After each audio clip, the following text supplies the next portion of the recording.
tengah konflik yang belum juga mereda, jalur diplomasi justru bergerak ke arah yang tak banyak diperkirakan. Islamabad, Pakistan. Di sanalah upaya mempertemukan Amerika Serikat dan Iran mulai dirintis. Bukan lagi sekadar wacana, tapi langkah nyata yang melibatkan lingkaran terdekat kekuasaan. Atas arahan Donald Trump, Washington tidak sekadar mengirim delegasi biasa. Sosok yang ditugaskan adalah wakil presidennya sendiri, J.D. Vance, dan bukan hanya hadir, tetapi memimpin langsung jalannya pembicaraan. Namun di balik upaya itu, satu garis tetap tidak berubah. Bagi Trump, kesepakatan apapun hanya mungkin terjadi jika Iran tidak memiliki senjata nuklir.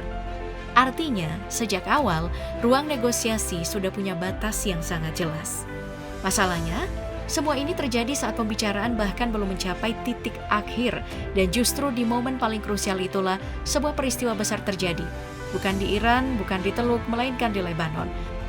Serangan besar-besaran Israel muncul di waktu yang sangat sensitif, seolah memotong momentum diplomasi yang baru saja mulai terbentuk.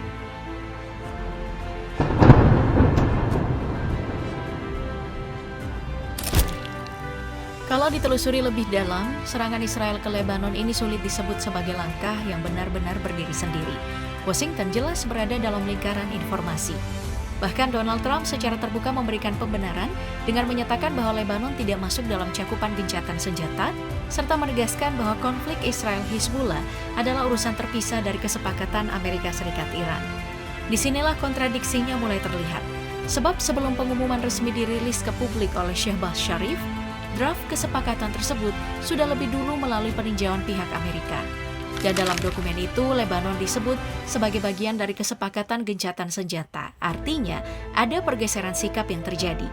Dan itu terjadi sangat cepat, tepat setelah serangan Israel berlangsung. Perubahan posisi ini langsung memperkeruh situasi. Narasi yang sebelumnya tampak jelas mendadak menjadi abu-abu, memicu kebingungan sekaligus ketegangan baru di kawasan. Belum reda situasi tersebut, muncul laporan lain yang memperparah keadaan. Uni Emirat Arab disebut melancarkan serangan ke fasilitas petrokimia di Pulau Lavan, wilayah Iran. Dari sudut pandang Teheran, ini bukan lagi insiden terpisah, melainkan rangkaian tekanan yang saling terhubung. Iran pun merespon dengan nada keras. Mereka menilai Amerika telah melanggar beberapa poin krusial. Cakupan gencatan senjata yang semestinya mencakup Lebanon, pelanggaran wilayah udara melalui aktivitas drone, serta penolakan terhadap hak Iran untuk melakukan pengayaan uranium. Respon berikutnya datang dengan cepat dan berdampak besar. Iran mengumumkan pembatasan ketat, bahkan penutupan kembali jalur di Selat Hormuz. Efeknya langsung terasa ke seluruh dunia, mengingat sekitar 20% pasokan minyak global melewati jalur ini. Lalu lintas tanker terganggu, distribusi energi tersendat. Gedung Putih pun tidak tinggal diam. Semua tuntutan Iran ditolak tanpa kompromi. Situasi pun berubah drastis dari yang sempat mengarah ke deeskalasi, kembali ke fase penuh ketidakpastian. Dampaknya pun merambat cepat ke sektor ekonomi global. Harga minyak yang sebelumnya sempat jatuh tajam hingga 19%, penurunan terdalam sejak tahun 2020 langsung berbalik naik. Lebih dari 150 kapal dilaporkan tertahan, dan volume lalu lintas di jalur energi utama dunia anjlok signifikan. Dalam kondisi seperti ini, wacana negosiasi mulai kehilangan relevansinya. Nah, yang lebih mengkhawatirkan, laporan terbaru menyebut Iran mulai memetakan target di wilayah Israel. Ini menjadi sinyal kuat bahwa kawasan tidak lagi bergerak menuju perdamaian, melainkan bersiap menghadapi eskalasi yang jauh lebih besar.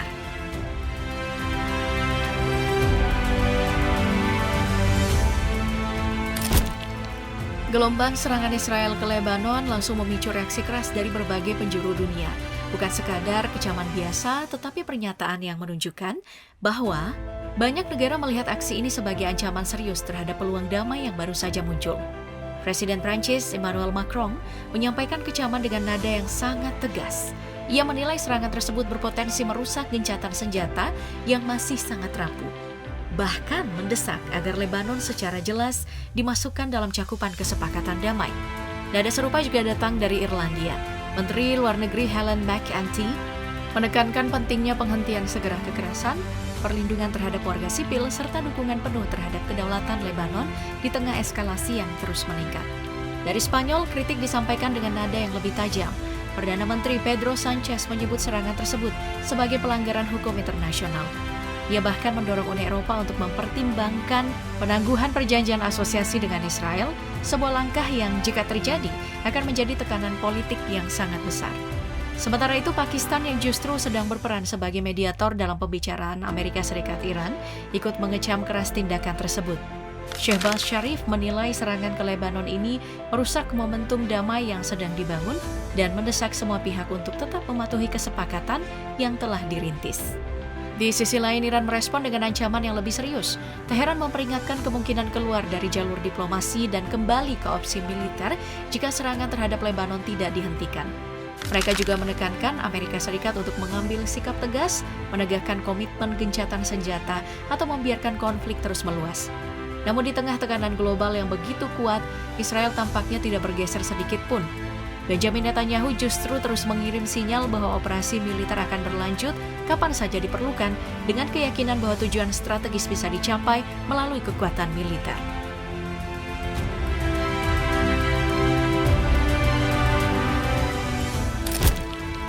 Dari sudut pandang resmi, alasan yang dibawa Benjamin Netanyahu terdengar sederhana. Operasi militer di Lebanon tidak termasuk dalam kerangka gencatan senjata Amerika Serikat-Iran. Dengan kata lain, Israel merasa tidak terikat oleh kesepakatan yang dimediasi Pakistan tersebut. Namun yang membuat situasi ini terasa janggal adalah perubahan sikap yang begitu cepat. Sebelumnya Israel sempat disebut mendukung inisiatif gencatan senjata, tapi dalam waktu singkat arah kebijakan berbalik. Dalam pidato publiknya, Netanyahu justru menegaskan penolakan terhadap rencana tersebut, sekaligus memastikan bahwa operasi militer baik ke Iran maupun Lebanon akan terus meningkat. Baginya, tujuan perang belum tercapai dan semua itu belum terpenuhi. Konflik tidak akan diberhentikan. Dari sini pesan yang ingin ditunjukkan mulai terlihat jelas. Kendali penuh ada di tangan Israel, bukan di Washington, termasuk di bawah Donald Trump. Ini memberi kesan bahwa Israel mulai mengambil jalur sendiri, bahkan jika harus berseberangan secara strategis dengan sekutu terdekatnya. Di saat Trump berupaya keras membuka ruang rekonsiliasi dengan Iran, terutama demi menjaga stabilitas Selat Hormuz yang krusial bagi pasokan energi global, langkah Israel justru bergerak ke arah sebaliknya. Alih-alih meredakan ketegangan, serangan ke Lebanon malah memperbesar resiko eskalasi. Dalam kalkulasi Netanyahu, target militer dan tekanan terhadap Iran tampaknya dianggap lebih penting dibanding stabilitas ekonomi global atau tekanan domestik yang dihadapi Amerika Serikat. Sejumlah analis melihat langkah ini bukan sekadar operasi taktis terhadap Hizbullah, tetapi bagian dari manuver yang lebih besar, mendorong runtuhnya peluang gencatan senjata antara Amerika Serikat dan Iran. Dengan kata lain, serangan ini bisa dibaca sebagai upaya menggagalkan jalur damai yang sedang dibangun. Netanyahu tampaknya memahami satu hal penting. Jika hubungan Washington dan Teheran mulai mencair, maka posisi strategisnya bisa terancam. Karena itu, serangan ke Lebanon seolah memaksa Iran masuk ke dalam dilema. Diam dan kehilangan kredibilitas di mata sekutunya atau membalas dan secara otomatis menghancurkan peluang kesepakatan dengan Amerika Serikat. Kini, tekanan beralih ke Teheran. Jika Iran merespon secara militer, jalur diplomasi yang baru dirintis hampir pasti runtuh. Namun jika memilih menahan diri, Israel berpotensi melangkah lebih jauh, bahkan membuka babak baru dalam peta konflik kawasan yang bisa menggerus kedaulatan Lebanon itu sendiri.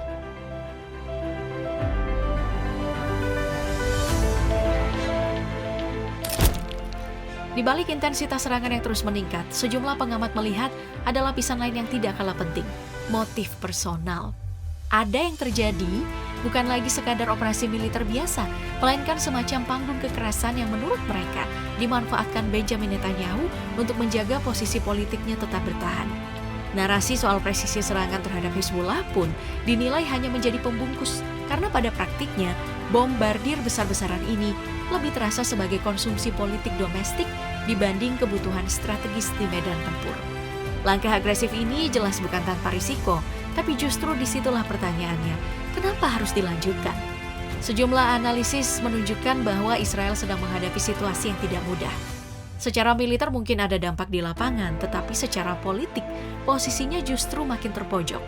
Di mata banyak pihak internasional, pola yang terlihat mulai berulang setiap kali peluang damai muncul, selalu ada aksi yang memicu eskalasi baru. Dalam konteks ini, Netanyahu terlihat seperti mengambil taruhan besar, seolah mempertaruhkan stabilitas negaranya sendiri. Risikonya juga bukan kecil.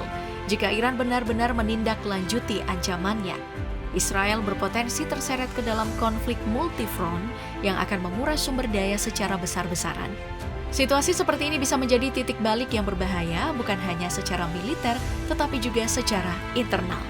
Dan disinilah lapisan yang lebih sensitif muncul. Netanyahu saat ini juga tengah menghadapi tekanan hukum di dalam negeri, termasuk kasus korupsi yang sudah lama membayangi. Bagi sebagian pengamat, eskalasi militer yang terus didorong bukanlah cerminan kekuatan, melainkan upaya bertahan, sebuah manuver dari pemimpin yang berada dalam tekanan serius. Dari sudut pandang Iran, strategi konflik berkepanjangan yang terjadi di Lebanon dan Gaza dilihat sebagai taktik untuk mengukur waktu, menunda proses hukum, dan menghindari konsekuensi politik yang semakin mendekat. Dengan tekanan internasional yang terus meningkat dan proses hukum yang belum selesai, muncul persepsi bahwa masa depan politik Netanyahu kini berada di persimpangan yang semakin sempit.